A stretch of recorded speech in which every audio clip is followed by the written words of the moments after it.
नमस्कार दोस्तों, स्वागत है आप सभी लोगों का 16 जनवरी 2025 की करंट अफेयर्स में। तो आज की करंट अफेयर्स को हम स्टार्ट करेंगे एक मोटिवेशन कोट के साथ में। मोटिवेशन कोट क्या बोलता है हमारा आज का?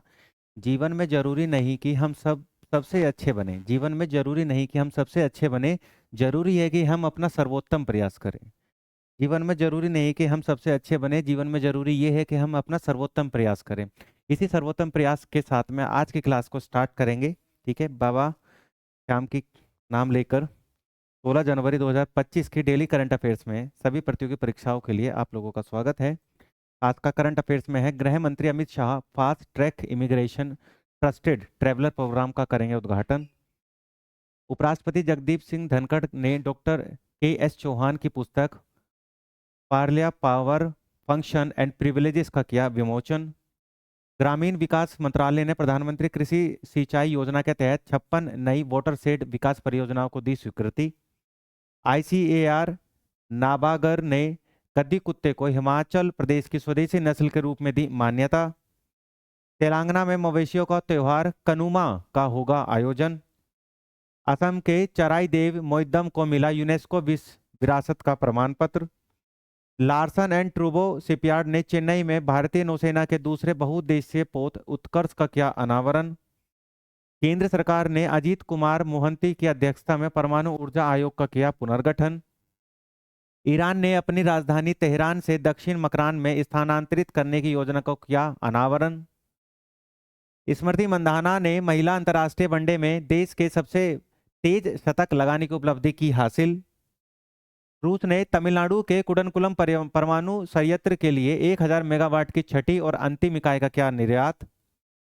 तो ये था आपका आज का हाइलाइट्स। आज के क्वेश्चन को देखते हैं हम। तो आज का क्वेश्चन क्या है हमारा? पहला फर्स्ट क्वेश्चन है हमारा, हाल ही में डॉक्टर के एस चौहान की पुस्तक parliament powers function and privileges का विमोचन किसने किया है? तो आंसर हो जाएगा आपका उपराष्ट्रपति जगदीप सिंह धनखड़ ने किया है। किसने किया है? उपराष्ट्रपति जगदीप सिंह धनखड़ ने इनका विमोचन किया है। ठीक है, तो ये जो बुक है ये पार्लियामेंट प्रिविलेजेस के बारे में बात करती है, पार्लियामेंट की शक्तियों के बारे में बात करते हैं कि पार्लियामेंट को किस तरीके से बनाया गया था, पार्लियामेंट का निर्माण किस तरीके से होता है, पार्लियामेंट का फंक्शन क्या होते हैं, पावर्स क्या होते हैं, रूल्स क्या होते हैं, सारा कुछ यानी पार्लियामेंट्स को लेकर बताया जाता है। तो मैं आपको क्लियर करूँ, जो पार्लियामेंट वर्ड है, ठीक है, यानी ये जो पार्लियामेंट है यानी भारत के अंदर parliamentary system, parliamentary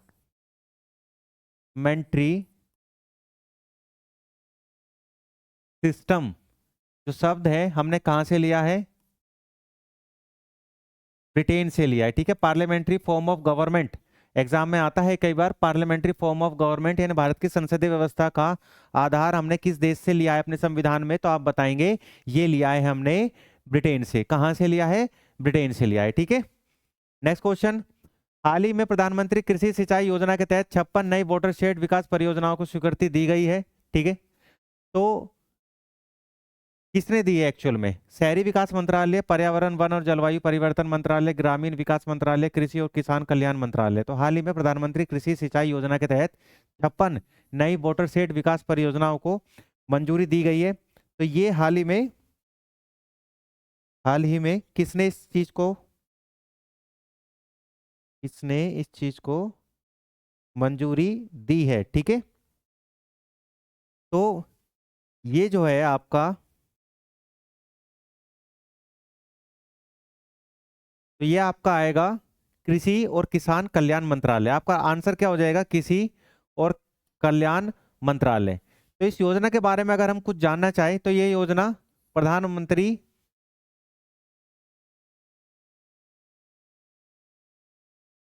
scheme scheme under PM कृषि योजना। ठीक है, पीएम कृषि योजना। तो ये जो कृषि सिंचाई योजना के तहत 56 नई वाटर शेड विकास परियोजनाओं को शुरू किया गया है, तो ये किस स्कीम के अंडर में काम करने वाली हैं? तो आप करेंगे पीएम कृषि सिंचाई स्कीम के अंडर में ये वाटर शेड काम करने वाली है। स्टार्टिंग में इसको 10 स्टेट में लॉन्च किया गया है। कितने स्टेट में लॉन्च किया गया है? 10 राज्यों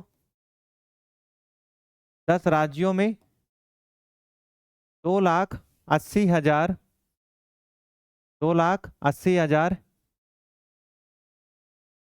हेक्टेयर कृषि भूमि को, हेक्टेयर भूमि को कवर किया गया है, कवर किया गया है।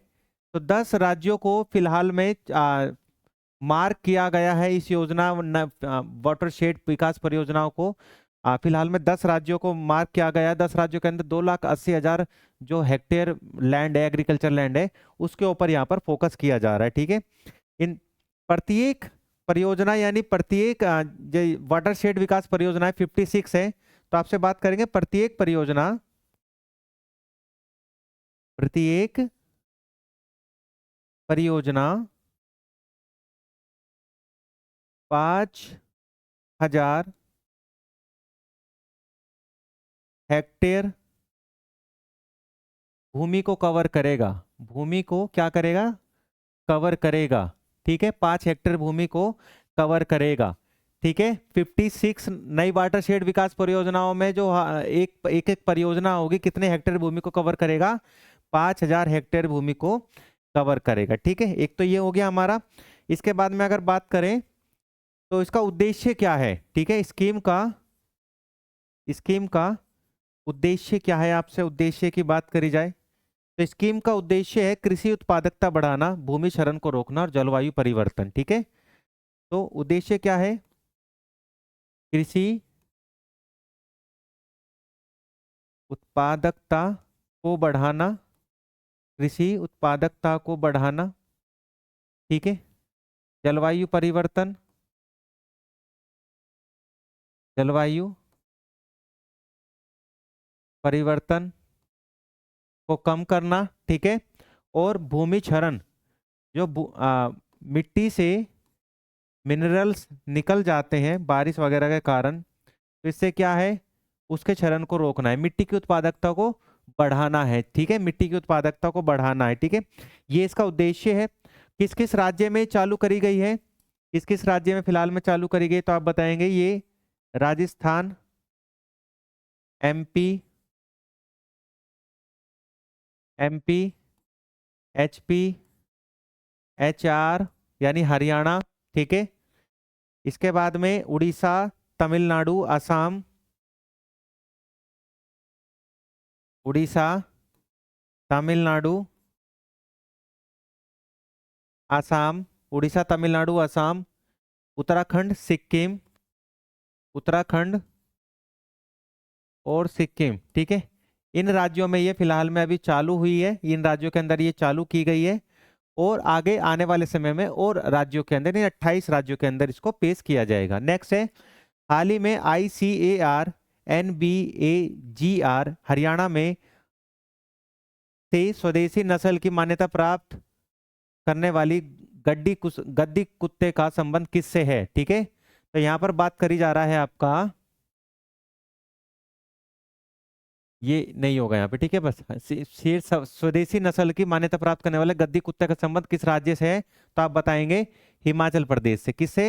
हिमाचल प्रदेश में ICAR और NBAGR, इसकी फुल फॉर्म क्या आपसे पूछी जाए? ICAR और NBGAR की फुल फॉर्म आपसे पूछी जाए तो आप कहेंगे, इसकी फुल फॉर्म है, ICAR की full form the Indian council of agriculture research, और NBGR की क्या है? National bureau of animal genetic resources. ठीक है, इन्होंने गद्दी कुत्ते को क्या दिया है? गद्दी कुत्ते को क्या दिया है? स्वदेशी नस्ल का तमगा दिया है, स्वदेशी नस्ल का टैग दिया है। ठीक है, गद्दी कुत्ते जो कि पहाड़ी इलाकों में रहते हैं और कहाँ कहाँ मिलेंगे? आपको पीर पंजाल रेंज में, जम्मू कश्मीर वाले इलाके में, हिमाचल प्रदेश में इनको देखा जाता है। ये कुत्ते भेड़िए और तेंदुए जैसे शिकारियों के खिलाफ अपने असाधारण कौशल को दिखाते हैं, उनसे लड़ पड़ते हैं। ठीक है, गद्दी कुत्ते का वेट जो है 40 से 45 किलोग्राम तक का होता है। ठीक है, गद्दी कुत्ते का वेट कितना होता है? 40 से 45 किलोग्राम तक का इसका वेट होता है। क्लियर है? नेक्स्ट है आपका मवेशियों से संबंधित कनुमा महोत्सव। मवेशियों से संबंधित कनुमा महोत्सव कहां पर प्रारंभ हुआ? अरुणाचल प्रदेश, उड़ीसा, तमिलनाडु, तेलंगाना। तो आप बताएंगे तमिलनाडु के अंदर मवेशियों से संबंधित कनुमा त्योहार शुरू हुआ है। यहाँ पर जो बैल होते हैं ना, बैल बैल, तो बैल के सींगों को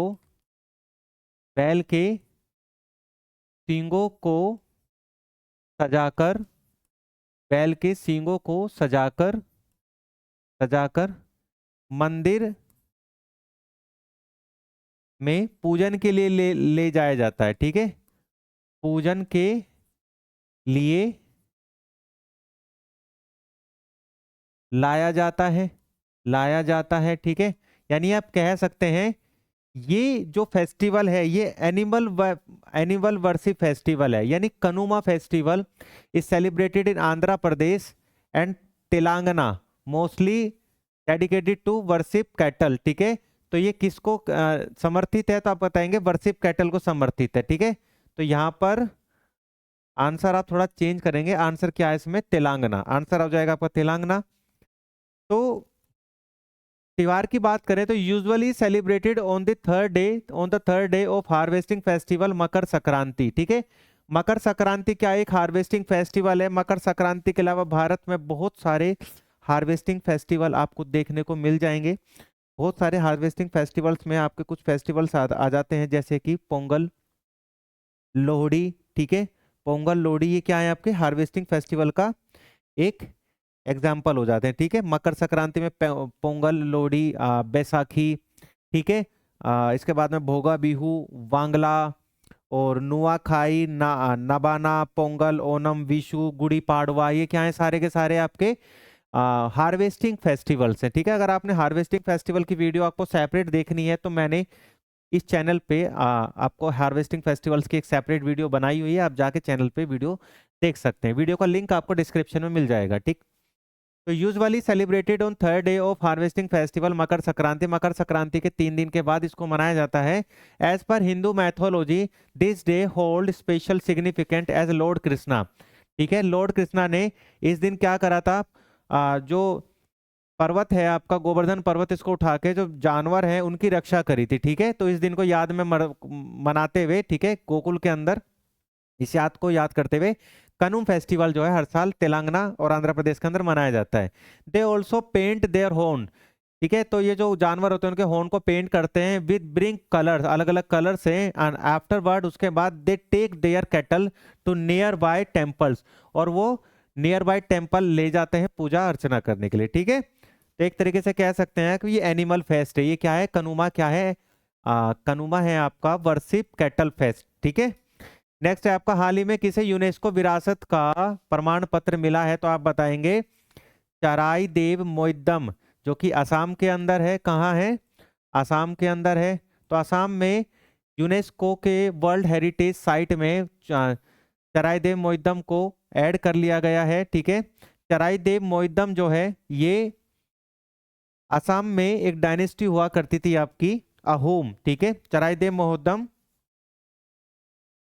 अहोम वंश से संबंधित है, अहोम वंश से संबंधित है। ठीक है, किससे संबंधित है आप बताएंगे, अहोम वंश से संबंधित संबंधित है। ठीक है, अहोम वंश से संबंधित है।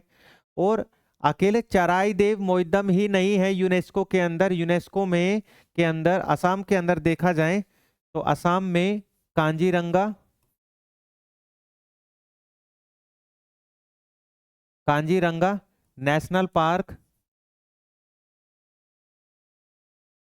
कांजीरंगा नेशनल पार्क भी यूनेस्को वर्ल्ड हेरिटेज साइट का पार्ट है। ठीक है, तो कांजीरंगा नेशनल पार्क कहां पर है, तो आप बताएंगे असम के अंदर है। कितने हैं, असम के अंदर। ठीक है, इसके अलावा अगर बात करें यूनेस्को की वर्ल्ड हेरिटेज साइट में, वर्ल्ड हेरिटेज साइट में भारत की कितनी साइट है, तो आप बताएंगे 46। ठीक है, भारत की 46 जो है वर्ल्ड हेरिटेज साइट का पार्ट है। इसमें आपके मिक्स कल्चरल और हेरिटेज साइट्स का पार्ट आते हैं। ठीक है, इसमें मिक्स है कल्चरल और हेरिटेज साइट्स आ जाती है। ठीक है, और हाल ही में 2023 के अंदर शांति निकेतन और होयसाला, याद रखेंगे, शांति निकेतन और होयसाला टेम्पल। ठीक है, ये 45 था, सॉरी, हाँ, ये 45 था और ये 46 हो गया। ठीक है, ये 46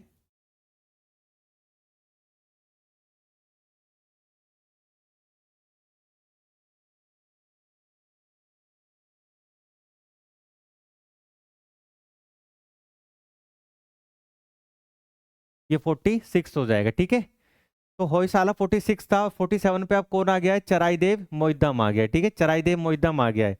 तो भारत में यूनेस्को की वर्ल्ड हेरिटेज साइट कितनी है? 46 है, जिसमें एक मिक्सर है। मिक्सर की बात करें तो एक है, एक मिक्सर है। और उस मिक्सर का नाम क्या है? जो एक मिक्सर है आपका, तो मिक्सर का नाम है आपका कंचनजंगा नेशनल पार्क। ठीक है, कंचनजंगा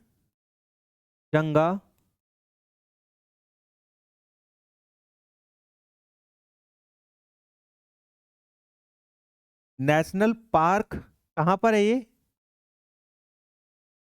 ये सिक्किम के अंदर है। ठीक है, कंचनजंगा नेशनल पार्क सिक्किम के अंदर है।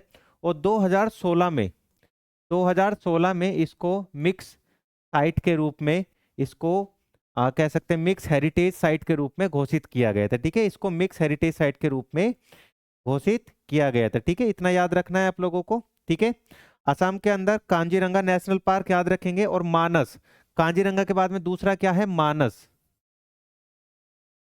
मानस नेशनल पार्क। तो कांजीरंगा के अंदर कांजीरंगा, मानस, और फिर अब आ गया चराइदेव मोइद्दम। ठीक है, तो असम के अंदर यूनेस्को की कितनी साइट हो गई है? तो आप बताएंगे 3। और पूरे भारत में सबसे ज्यादा यूनेस्को की साइट कहाँ मिलेंगी? तो आप बताएंगे तमिलनाडु के अंदर। ठीक है, अब नेक्स्ट क्वेश्चन। ये मोइद्दम के बारे में लिखा हुआ है, आप देख लीजिएगा। ठीक है, आपको पीडीएफ मिल जाएगी इसकी। नेक्स्ट, हाल ही में लार्सन एंड ट्रूबो शिपयार्ड ने भारतीय नौसेना के दूसरे बहुउद्देशीय पोत उत्कर्ष को कहां पर लॉन्च किया है? तो आप बताएंगे ये क्या है आपका? चेन्नई के अंदर। कहां पर क्या है?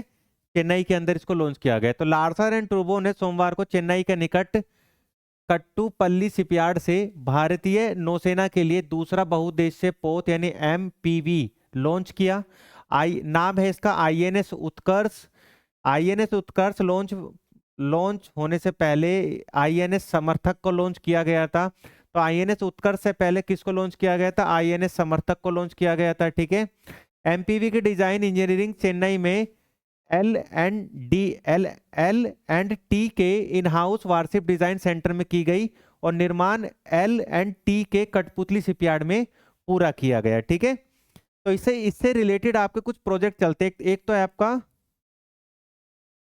प्रोजेक्ट 17A, एक है आपका प्रोजेक्ट 15B, एक है आपका प्रोजेक्ट 17A, एक 15B। इसके अंदर नौसेना को वॉरहेड जहाज, शिपयार्ड, या फिर आप कहेंगे सबमरीन्स जो है वो देना है। ठीक है, तो प्रोजेक्ट 17A के थ्रू नीलगिरी, नीलगिरी और तारागिरी दो शिपयार्ड दिए जा चुके हैं। नीलगिरी और तारागिरी दो शिपयार्ड दिए चुके हैं। और 15B में क्या है? आपको सबमरीन दी जानी है। ठीक है, इसमें सूरत, वागसीर, इसमें आईएनएस सूरत, आईएनएस सूरत जो है वो यहाँ पर दी जा चुका है। एक एक है आपका प्रोजेक्ट 17-5B, 75B। इसके अंदर आपको आईएनएस वागसीर, वागसीर जो है वो बनाया गया है। प्रोजेक्ट 17-5B के तहत आईएनएस वागसीर को बनाया गया है। तो प्रोजेक्ट 17-5 के अंतर्गत 6 न्यूक्लियर सबमरीन, इसके अंदर 6 न्यूक्लियर सबमरीन,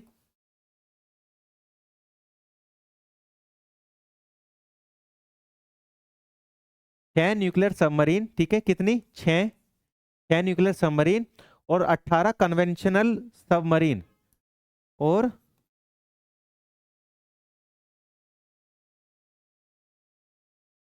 कन्वेंशनल सबमरीन कितनी 18 बनाई जाएंगी। ठीक है, इतना याद रखेंगे आप।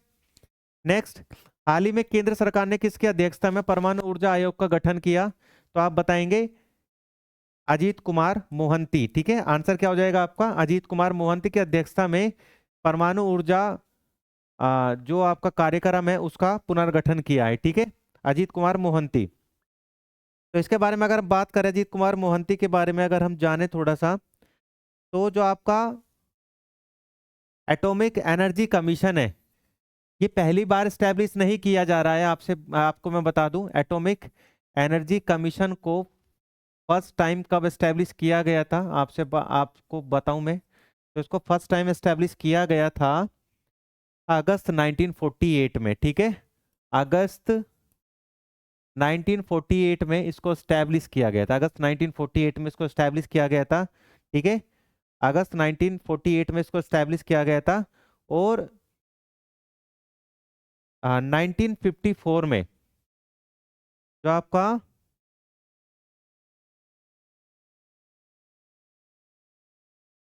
ये कमीशन 1948 में, ठीक है।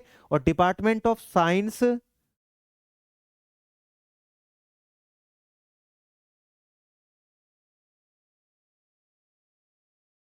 ठीक है।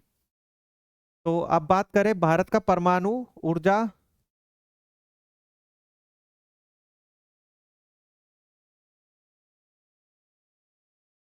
यानी एटॉमिक एटॉमिक डिपार्टमेंट जो है, ये 1954 से किसके अंडर में है? Under PMO, under PMO. ठीक है, तो एटॉमिक या साइंस एंड टेक का जो डिपार्टमेंट होता है, ये प्रधानमंत्री के ही हाथ में होता है दोस्तों। ये किसी भी मंत्री के अंडर में काम नहीं करता है। ठीक है, तो एटॉमिक डिपार्टमेंट जो है 1954 से पीएमओ के अंडर में काम करता है। यहाँ पर एक रिसर्च काम करता है, भाभा एटॉमिक रिसर्च सेंटर, आप लोगों ने पढ़ा होगा, भाभा एटॉमिक रिसर्च सेंटर। तो भाभा एटॉमिक रिसर्च सेंटर, ठीक है, डॉक्टर होमी जे जहांगीर बाबा के नाम से ये एटॉमिक सेंटर स्टैब्लिश किया गया था। कब स्टैब्लिश किया गया था? इसको स्टैब्लिश किया गया था 1954 में। और इसका हेडक्वार्टर कहाँ रखा गया था? मुंबई में इसका हेडक्वार्टर रखा गया था। ठीक है, इसका हेडक्वार्टर मुंबई में रखा गया था। और 1954 के बाद, ठीक है, तो एटॉमिक एनर्जी जो स्टैब्लिश है, इसका नाम क्या रखा गया था? Bhabha atomic research centre. ठीक है, भाभा एटॉमिक रिसर्च सेंटर। और भाभा की डेथ के बाद में इसको क्या बना दिया गया था? Atomic energy establish Trombe. आप कहेंगे after the death of Homi Jahangir Bhabha, Homi Jahangir Bhabha की डेथ के बाद में 1966 में इसका नाम बदल दिया गया था। बदलकर क्या रख दिया गया था? तो आप कहेंगे atomic energy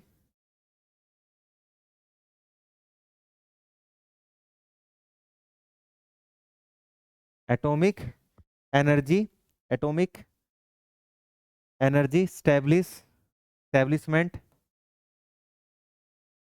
establishment Trombe, establishment Trombe इसका नाम रख दिया गया था। ठीक है, ये खबर क्यों आई है? कमीशन क्यों स्टैब्लिश किया गया है? कि हाल ही में जो ये है आपका अमेरिका ने हाल ही में भारत के ऊपर जो प्रतिबंध लगाया हुआ था, ठीक है, उस प्रतिबंध को हटा दिया गया है। ठीक है, हाल ही में जो प्रतिबंध है उसको हटा दिया गया है। 26 सालों के बाद इस प्रतिबंध को हटाया गया है।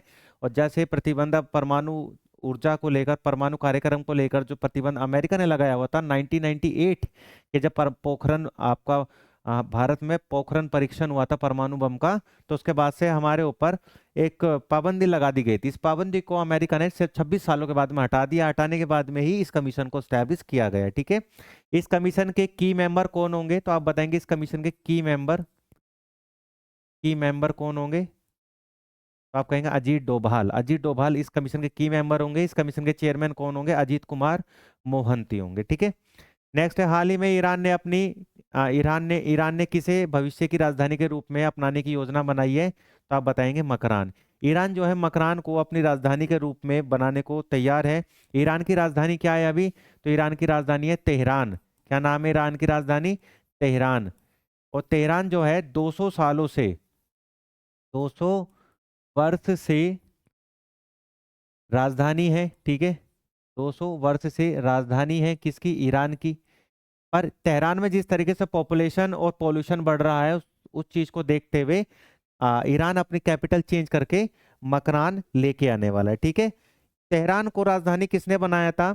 तो तेहरान में एक वंश हुआ करता था, कजार वंश। ठीक है, तेहरान को कजार वंश हुआ करता था, कजार वंश। कजार वंश ने, कजार वंश का शासन कब से कब तक था? 1794 से 1925।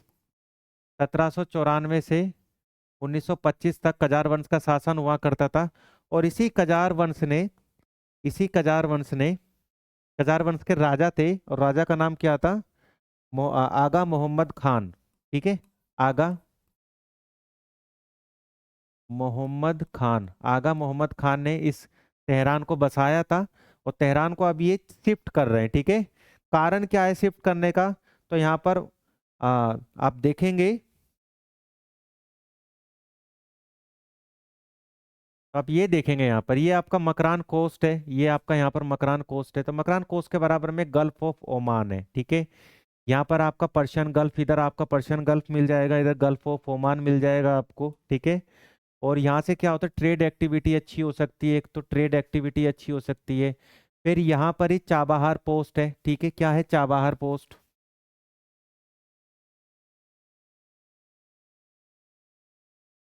चाबहार बंदरगाह।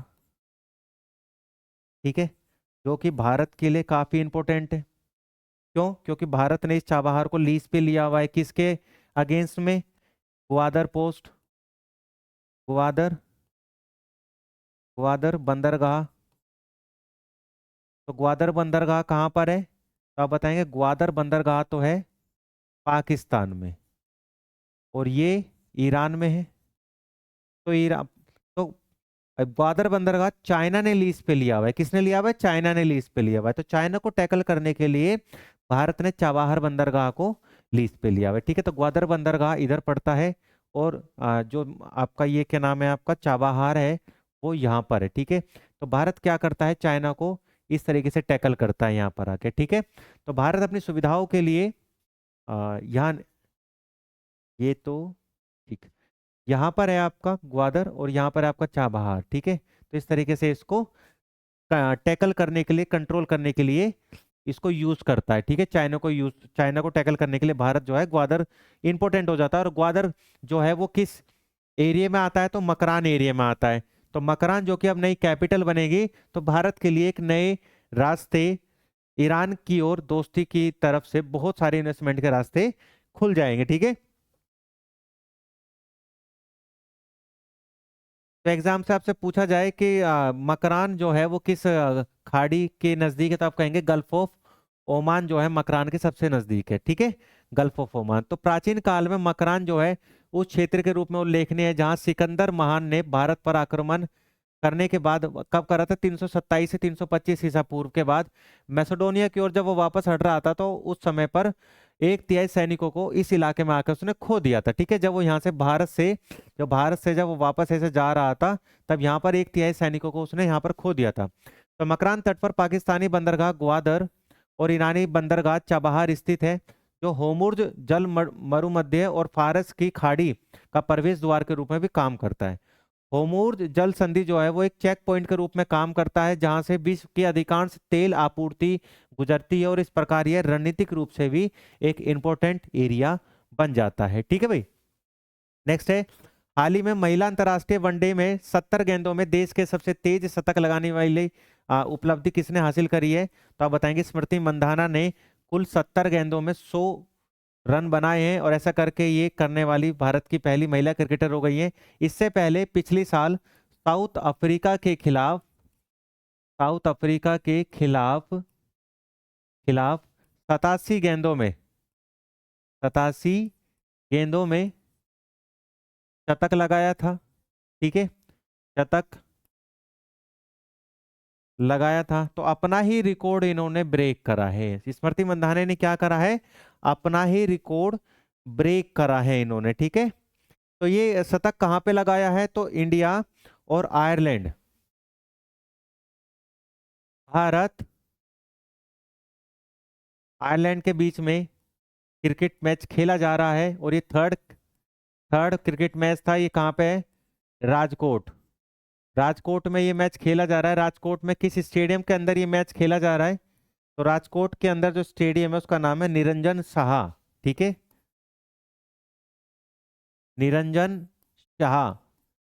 निरंजन शाह स्टेडियम जो है, इसके अंदर ये मैच खेला जा रहा है, और इस मैच में ये थर्ड ओडीआई मैच है। इसके अंदर भारत स्मृति मंधाना ने 70 गेंदों में 100 रन बनाकर एक नया विश्व रिकॉर्ड अपने नाम कर लिया है। ठीक है, नेक्स्ट है, हाल ही में तमिलनाडु के कुडनकुलम परमाणु संयंत्र के लिए 1000 मेगावाट की छठी और अंतिम इकाई का निर्यात किसने किया? तो आप आंसर बताएंगे रूस ने किया। किसने किया? रूस ने किया। कितने मेगावाट का संयंत्र स्थापित करा जा रहा है? तो 1000 मेगावाट का संयंत्र स्थापित करा जा रहा है। कहां पर करा जा रहा है? तो आप बताएंगे ये करा जा रहा है तमिलनाडु के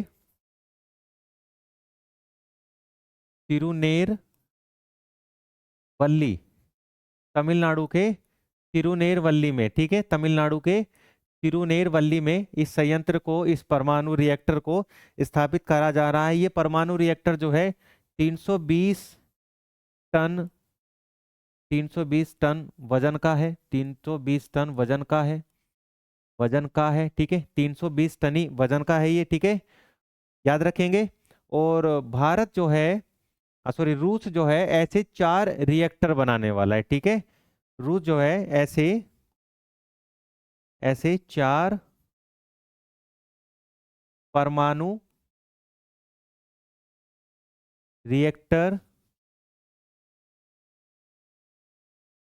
स्थापित करेगा। कितने रिएक्टर स्थापित करेगा भारत? ऐसे सॉरी, रूस ऐसे तो 4 परमाणु रिएक्टर स्थापित करने वाला है। रूस ऐसे 4 परमाणु रिएक्टर को स्थापित करेगा। तो भारत में जो परमाणु रिएक्टर वाला जो ये है, तो भारत में कितने परमाणु रिएक्टर्स हैं और कहाँ कहाँ पर है, आपसे बात करी जाए तो देखिए, आप एक मैप के थ्रू समझ लीजिए।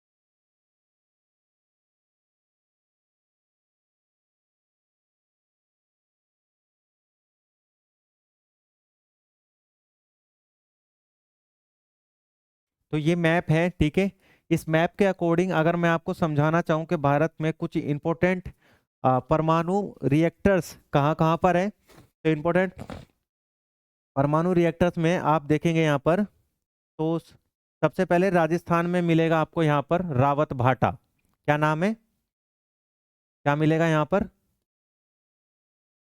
रावत भाटा।